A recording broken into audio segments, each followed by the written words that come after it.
Hola a todos. Gracias, Cristian.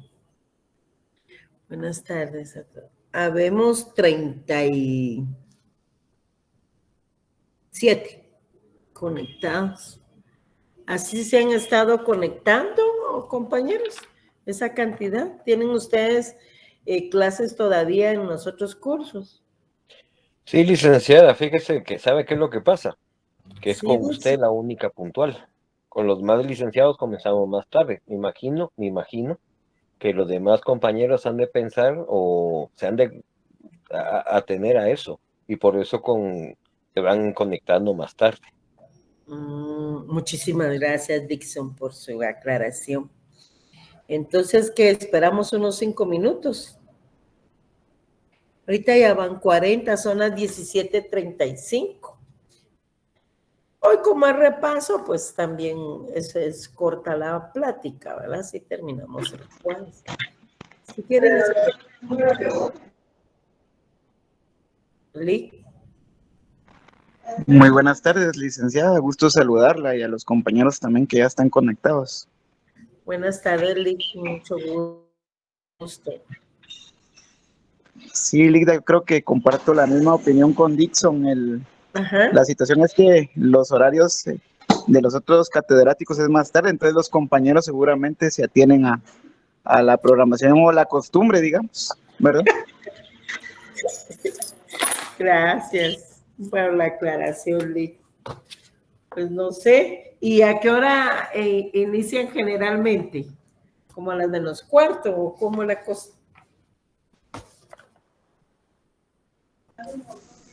Pues los demás normalmente a las 18 horas. Ay, no me digas. Oh. Sí, digamos, procesal, derechos humanos, y aunque son de días distintos, pero obviamente ese es más o menos el horario que los leaks van a iniciando, ¿verdad? Ah, bueno. Mire, pues. Como con usted, las dos clases, esa es la primera, tanto el martes como el jueves. Ajá. Entonces, ahí sí comienza, me he dado cuenta, yo vengo corriendo y cabal 5:30 está conectado, ya sea el doctor, ya sea usted. Ajá. En cambio, como dice Darío, con los más licenciados se van conectando a las -10, Sí, -4, pues. a las 6 en punto. Sí, Y pues. la cátedra eso sí, van terminando a las 7. En Sí, cambio, con pues. ustedes ya vamos terminando 15 minutos antes, ya nos da el tiempo para el cafecito. Para el cafecito y para volverse a conectar, ¿verdad? Porque Exactamente, sí, tienen porque el... cabal después de usted viene el doctor Mata. Ah, sí, pues. Uh-huh. De Mata, sí, pues. Bueno, vamos a empezar porque así terminamos antes y ustedes tienen, como dijo Dixon, su tiempo para el cafecito. Yo también, porque yo tengo que empezar a las 7 en otra sección. Miren, es repaso. Vamos a empezar, ¿de acuerdo? Como usted guste, licenciada, Sí, claro está que sí. bien, gracias. Perfecto, licenciado, no hay problema. Hay 50 y... Ya ni miro, ni con lente ni sin lente. 56 conectados. Ni con lentes ni sin lentes. Bueno, miren, es continuación del repaso que tuvimos el jueves de la semana pasada. ¿Se recuerdan que les dejé de tarea para el martes hace 8 leer su libro tercero del Código Civil? ¿Por qué? Porque ahorita ya no vamos a ir leyendo los artículos que hemos leído en clase, ¿verdad? Será algo muy excepcional, sino que es una plática rápida de todas las instituciones que hemos visto específicamente en el libro tercero del Código Civil que trata el tema de sucesión hereditaria. Entonces, vean con el tema de la sustitución hereditaria, que es una figura de origen testamentario también, así como la donación, el albaceazgo, son figuras que se originan, que nacen de un testamento, ¿ya? Entonces tenemos una definición mi objetivo ahora es irles explicando lo que hay en cada guía, más o menos, porque recuerden que cada guía también, cada tema les he enviado sus guías conceptuales respectivas a su plataforma, claro. Entonces, cuando hablamos de la sustitución hereditaria, nos estamos refiriendo a una disposición de carácter testamentario, como les decía. Y lo que sucede ahí es que el causante llama la titularidad de la herencia a un posterior heredero, en defecto, ¿verdad? O en lugar del primeramente que fue nombrado. Entonces, por eso se llama sustitución, va a sustituir al primer heredero que nombró al inicio, ¿verdad? O cuando nombró la primera persona como heredera. Básicamente hay 4 clases de sustitución.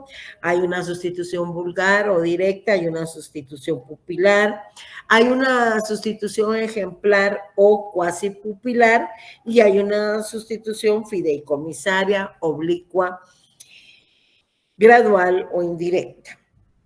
Cuando hablamos de esa sustitución vulgar o directa, pues en esa el testador hace la previsión por la que hace más de un llamamiento a la herencia o legado en un orden sucesivo, ¿verdad? Llama a uno, no está, lo sustituye, llama al otro, lo sustituye. De tal modo que solo si el anteriormente llamado no llega a heredar, pues se defiere la herencia en el siguiente. Sustitución es una palabra lógica.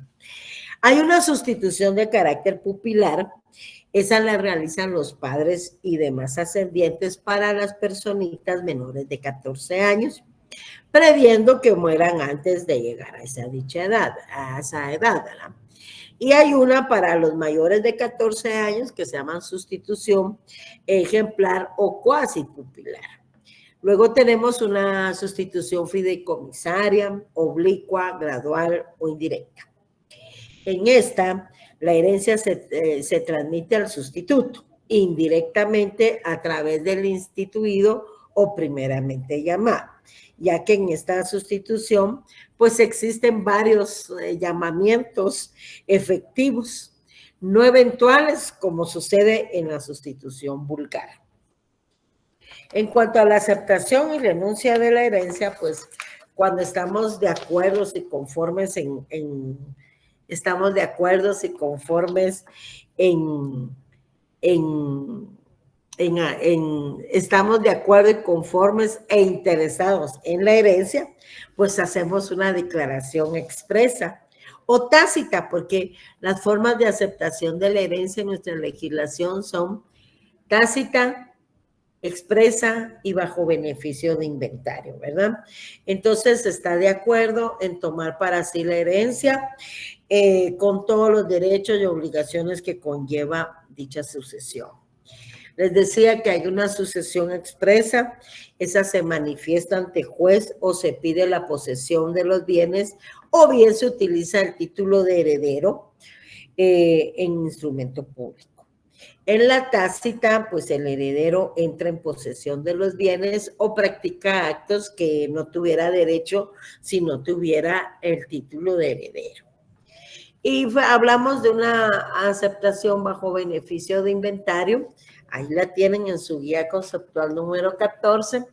Esa aceptación bajo beneficio de inventario tiene la característica de que no, que separa los patrimonios, tanto del heredero como del causante. De tal manera que se van a cubrir todas las necesidades y obligaciones hasta donde sea suficiente el patrimonio del causante. Esto quiere decir que si no llegara a alcanzar el patrimonio que deja el causante, pues de ninguna manera tiene que afectarse el patrimonio del heredero, ¿verdad?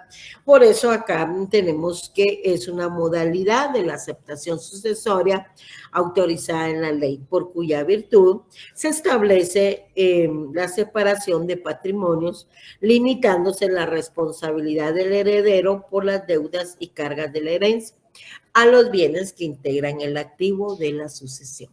Es decir, solo vamos a cubrir las obligaciones hasta donde alcance el patrimonio del causante.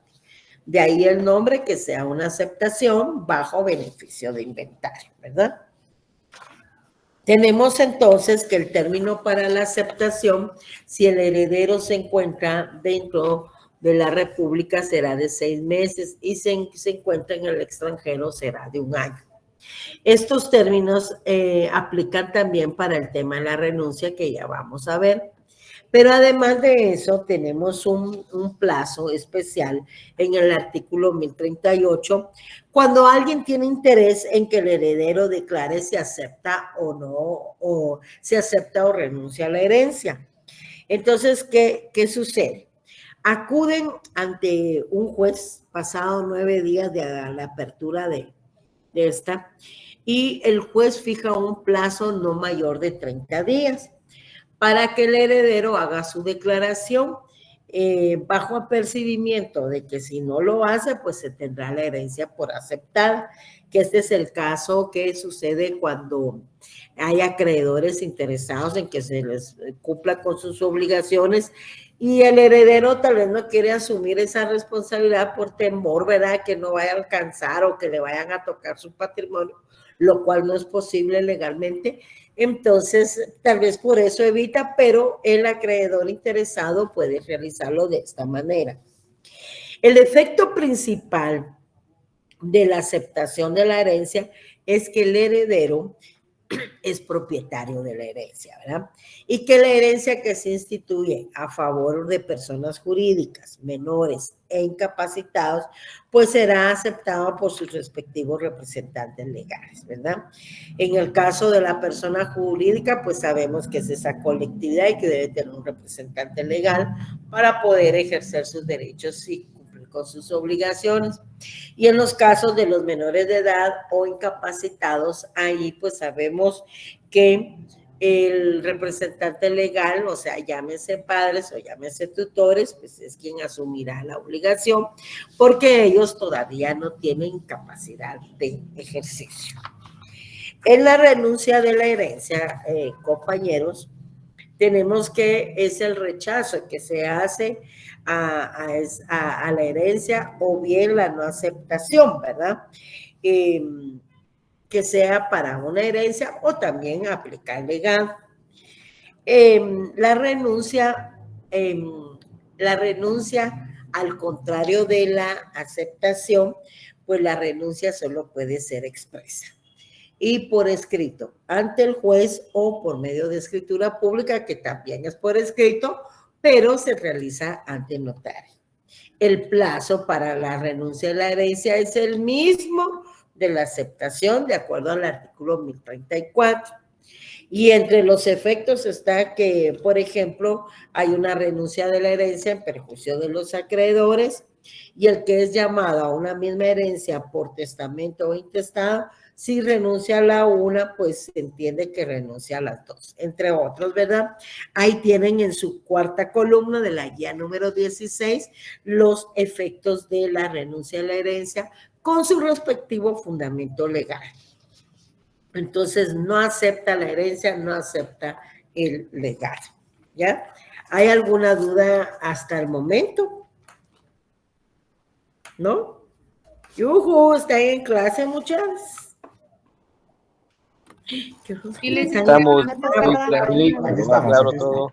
Por aquí estamos. Bueno, gracias, Lick. Gracias, Dixon. Bueno, perdón, si existe sustitución, aceptación... Hola, Cristian. Hola, buenas tardes. Si existe sustitución, aceptación y renuncia, existe la posibilidad también de la compraventa del derecho hereditario. Entonces, ¿la compraventa de qué? El derecho hereditario se puede vender, se puede negociar. Se puede hacer compraventa de derechos sucesorios, de derechos, ¿verdad? Es decir, todavía no se ha agotado el trámite del proceso sucesorio. Ahora, aquí no estamos hablando de una compraventa ni de transmisión a personas ajenas. Aquí estamos hablando de una sustitución hereditaria que declara el testador en su testamento para que se tome en cuenta que si no está David, por ejemplo, entonces sucede Wendy, que si no está Wendy, pues entonces Claudia, etcétera, bajo las condiciones que él estipula. Pero si es de derechos posesorios, sí se puede hacer la compra-venta, que no es de lo que estamos hablando, ¿verdad? Porque aquí estamos hablando de una sustitución, de una persona que va a reemplazar a otra porque no acepta la herencia, entre otros, por ejemplo, y que el testador deja claro en su testamento. Ajá, sí, está bien, gracias, le agradezco, está excelente vale. La respuesta. Gracias. Está bien, bueno. Luego, pues tenemos la donación, compañeros. La donación que vamos a repasar es la donación por causa de muerte, que también se conoce como legado. Esta, ya dijimos que va a producir efectos para después de la muerte del causante. No es un contrato de donación como el que está regulado en el artículo 1855, porque el contrato de donación es para las personas que están vivas, ¿verdad? Las personas que están vivas pueden celebrar contratos y entonces se acuerdan en crear, modificar o extinguir una obligación, y ahí se llama contrato. Y existe para los vivos, o sea, para las personas que están vivas, el contrato de donación, que como les repito, se encuentra regulado a partir del artículo 1855. En este caso estamos hablando de una donación que va a producir efectos para después de la muerte del causante. ¿Por qué? La donación también es una figura que nace de un testamento. La donación es una figura testamentaria. ¿En qué consiste? De acuerdo al artículo 1002, el testador puede disponer de una cosa o de una cantidad o del todo o de una parte de sus bienes a título de legado. Donación por causa de muerte es igual a decir legado, en favor de una o más personas individuales o jurídicas. En la asignación a título particular, ¿recuerdan cuando leímos el artículo 9, 18 y 9, 19 del Código Civil? Es decir, cuando se sucede o se transmite uno o más bienes determinados. Aquí la diferencia es que especificamos los bienes, ¿verdad? Por eso uno o más bienes determinados a una persona que designa el testador. Figura testamentaria. Por ejemplo, puedo decir que al licenciado Darío López se le entregará en calidad de legado la finca número 5, folio, inscrita en el registro de la propiedad, con el número 5, folio 3 del libro 4 de Guatemala. Entonces, ahí ya se identifica el legado y se determina y se instituye, mejor dicho, se instituye a la persona que en este caso se llama legatario, quien va a recibir el legado o quien es el beneficiario de esa asignación a título particular. Porque aquí cuando hablamos de legado, hablamos de una asignación, no lo olviden, a título particular. Entonces, legatario es la persona a quien se da algo por testamento, conforme a lo estipulado en el artículo 1002, o sea, en el artículo anterior, sin instituto heredero, porque como es una asignación a título particular, se llama legatario. En cuanto a las formas de aceptación, revocación y renuncia del legado, pues puede ser expresa y tácita, ¿verdad? Igual aplican las mismas condiciones la misma regulación legal que se utiliza para la herencia. El efecto, bueno, ahora pensemos qué sucede si una persona reparte todo su patrimonio en legados. A Darío le deja un legado, a Claudia le deja un legado, a Wendy otro, a Dixon otro, a Blanca otro y a Cristian otro legado. Entonces distribuyó todo su patrimonio en legados. ¿Qué sucede cuando se distribuye toda la herencia en legados? pues los legatarios, la ley lo soluciona indicando que si se hace de esa manera, los legatarios serán considerados como herederos, porque tienen que cumplir con las obligaciones, ¿verdad? Entonces, al ser considerados como herederos, se van a prorratear las deudas, gravámenes y porciones alimenticias entre los legatarios en proporción al valor de sus respectivos legados. Todo tiene su fundamento legal y si ustedes han leído su Código Civil, entonces van a entender de mejor forma. La donación por causa de muerte tiene una gran clasificación, ¿verdad? Pero básicamente vamos a hablar de algunos que son los más comunes, pero ahí tienen su clasificación, tanto en sus guías conceptuales como en las diapositivas. Bueno, por ejemplo, hay legados puros. Ahí no se fija ninguna condición ni se fija fecha, ¿verdad? Simplemente se constituye el legado.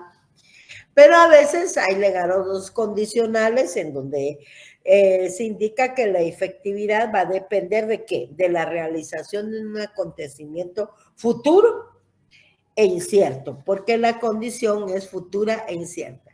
El plazo sí es futuro, pero cierto. Y tenemos entonces los legados a término que se caracterizan porque se indican los términos en los cuales se ha de cumplir para entregar el legado. Hay un legado submodo o modal.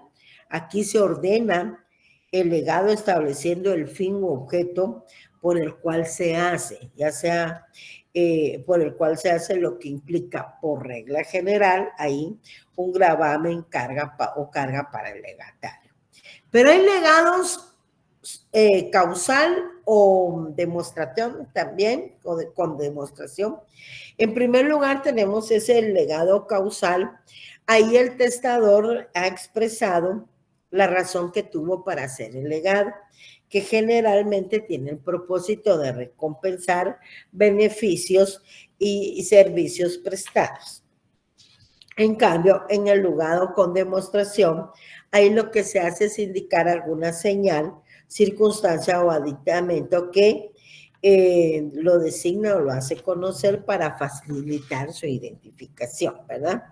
Por ejemplo, si tienen una gran biblioteca, entonces solo indica que los libros que integran la colección de derecho civil, esos se entregarán en calidad de legado a Claudia María, por ejemplo. Bueno, tenemos también legados en especie, de género, cantidad, alternativo, cosa propia, y el de cosa ajena es un legado que no está permitido en nuestra legislación, porque en nuestra legislación solo podemos disponer de los bienes que son propios. Por eso hay legados en donde, en especie, en donde, como se realiza sobre cosa individualmente determinada, generalmente sobre esos recae. Y también hay un legado de género, ese recae sobre cosa que se determina únicamente por el género al que pertenece. Te dejo en calidad de legado mis libros, pero no solo indicamos el género, no la especie. Ahora sí decimos, te dejo en calidad de legado los libros, mis libros de derecho civil o derecho penal, entonces sí se está indicando. Hay legado de cantidad, en donde se determina por el número, ¿verdad? O la cantidad. Bueno, entonces te voy a dejar en calidad de legado solo un carro o solo una cuenta de depósitos monetarios, etc. Y hay legados alternativos, en donde comprende, pues, la inclusión de dos o más cosas, de las cuales una debe entregarse nada más y tiene el legatario tiene la posibilidad de decir, bueno, entre la casa y un carro, ¿qué prefieres? La casa. Ah, bueno, ese es un legado alternativo. Luego tenemos el legado de cosa propia. Obviamente, el derecho de propiedad conlleva disponer y disfrutar de lo que un bien produce. Entonces, como puedes disfrutar de tus bienes, porque sobre ellos estás ejerciendo la propiedad, puedes disponerlo en legado. No puedes disponer de bienes que son de ajena pertenencia y entonces ahí no aplica. También hay legados cuando las cosas tienen algún gravamen o garantía. Si hablamos de los bienes muebles, pues sería una garantía mobiliaria. Y si hablamos de bienes inmuebles, pues sería una garantía. Si hablamos de bienes inmuebles, hablamos de una garantía que se llama hipoteca. Recuerden que los derechos reales de garantía son la hipoteca para constituirlas sobre bienes muebles y las garantías mobiliarias para constituirlas sobre bienes muebles. Hay un legado de crédito contra un tercero, hay uno de liberación, en donde al legatario se le condona la deuda que tenía contraída contra él. Hay un legado de deuda y hay un legado de alimentos, educación o pensión y pensión periódica. Recordemos que cuando hablamos del legado de alimentos, el derecho de alimentos no conlleva única y exclusivamente lo indispensable para la subsistencia, o sea, la comida, no solo eso, salud, educación, instrucción, vivienda, habitación, entre otros, forman parte de ese concepto o de ese derecho, mejor dicho, que se llama derecho de alimentos. Hay un legado de educación cuando específicamente se entrega el legado para cumplir con ese fin especial que es de educación. Bueno, entonces te dejo en calidad de legado 500,000 quetzales para que tú, como legatario, puedas finalizar y graduarte de abogado, por ejemplo, ¿verdad? Y hay también de pensión periódica, y acordará decide el testador, si lo hace semanal, anual, mensual, etcétera. La forma él lo deja también plasmado en el testamento. ¿Vamos bien? No se duerman. No se duerman. Gracias. Bueno, ahorita ya hay 91 personas. Hay 91 personas conectadas. Luego tenemos el albaceazgo. Vean todas las figuras testamentarias que hemos visto hasta el momento.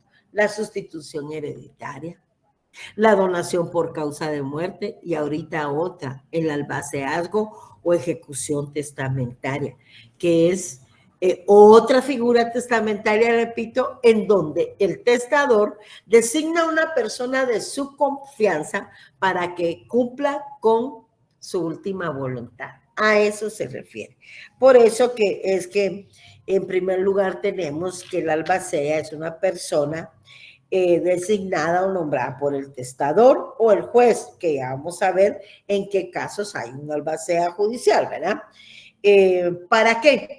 Para que cumpla con lo ordenado en el testamento, que no sé si fue en esta sección o otra que les dije. Si yo muero un día 1 de noviembre, pues les dan en mi velorio fiambre a todos los que asistan, por ejemplo. O que día otro, el día de mi velorio, por favor, me llevan los mariachis, ¿verdad? Entonces, él va diciendo qué es lo que quiere. Y el albacea es el encargado de hacer cumplir todas esas disposiciones testamentarias por parte del causante o testador. El albacea, según el artículo 41 o ejecutor testamentario, pues es la persona a quien el testador encarga el cumplimiento de su voluntad. Los albaceas tienen las facultades que expresamente les haya conferido el testador y siempre y cuando, ojo, que no sean contrarias a la ley, ¿verdad? Porque si no, hechos delictivos va a cometer el albacea. El albaceazgo se puede conferir a una o varias personas. Y cuando se confiere a varias personas, ellas pueden hacer cumplir la voluntad del testador, ya sea en forma mancomunada, o sea, todos juntos, o bien se designa una después de otra, ¿verdad? El cargo del albacea es un cargo personalísimo. Eso quiere decir que no puede transmitirse, pero entre sus funciones especiales, él sí puede otorgar mandatos o poderes especiales, pero solo para el cumplimiento de algunas funciones y responsabilizándose él de lo que el mandatario haga. ¿Cuáles son las condiciones para ser albacea? Para ser albacea, pues en primer lugar se requiere tener capacidad de goce y la capacidad de goce la adquirimos a los 18 años. 2, poder legalmente administrar bienes, es decir, no ser incapaz de adquirirlos a título de herencia, ¿se recuerdan? Y no estar en actual servicio ni del organismo judicial o funciones judiciales o de la PGM, aunque se halle con licencia temporal, salvo en los casos, bueno, que se trate de que son sucesiones de los parientes. Hay un albacea o ejecutor testamentario que es nombrado por el testador, obviamente en su testamento, pero también hay un albacea judicial que designa el juez. Es nombrado por el juez, pero solo en los casos de ¿qué? De renuncia, de remoción o falta del que estaba nombrado en el testamento cuando así lo solicitaren los herederos. Tenemos entonces las facultades generales, ahí sí ven su guía conceptual número 22, pues tenemos facultades generales y facultades especiales.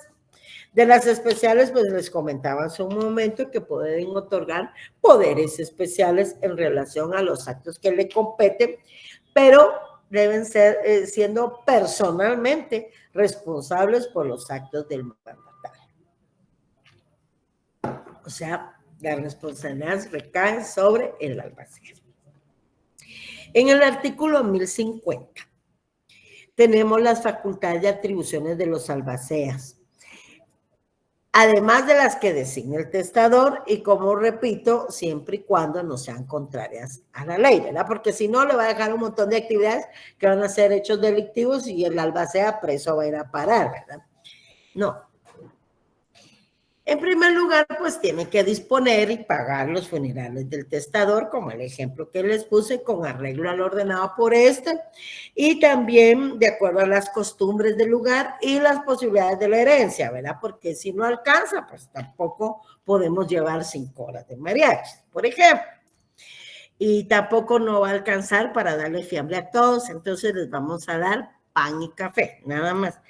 Pero esos ejemplos se los pongo porque es de acuerdo a las costumbres del lugar y las posibilidades de la herencia. Las cartas sí las llevan ahí para entretenerse.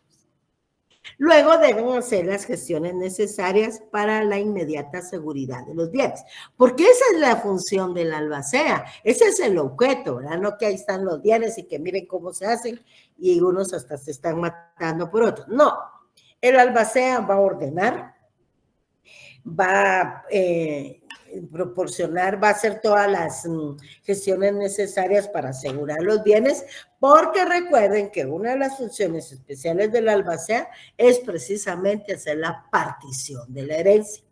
Y cuando se hace la partición de la herencia, bueno, ahí ya no eres heredero, sino que eres dueño de lo que te ha proporcionado. Se debe hacer inventario con intervención de los herederos y cuando no los haya, con las de los interesados en los bienes. Hay que pagar las deudas, entregar los legados, administrar los bienes hasta que los herederos, pongan atención, tomen posesión de ellos, ¿verdad? Porque si no hay que estarlos guardando. El albacea tiene la representación de la sucesión para demandar y responder en juicio. Recuerden que el albacea es una figura testamentaria y los testamentos pueden ser impugnados. No lo olvidemos, pueden ser impugnados. Alguien no está contento por ahí, no saben lo que desconocen el contenido del testamento cerrado, ¿se recuerdan? Entonces, abren ahí, rompen el sobrecito, ya está alterado, la aplica y nos vamos a la sucesión intestada. Entonces, para eso tienen representación, la representación de la sucesión, para demandar y para responder en juicio, salvo prohibición del testador, siempre y cuando no haya removido ni haya declaratoria de herederos.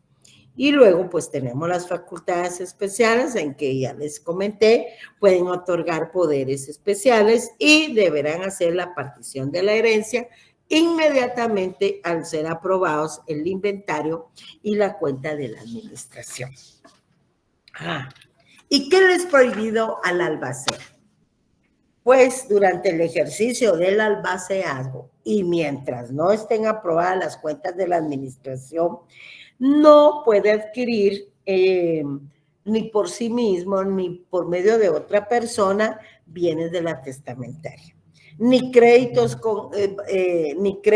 contra ella, porque eso provocaría una nulidad.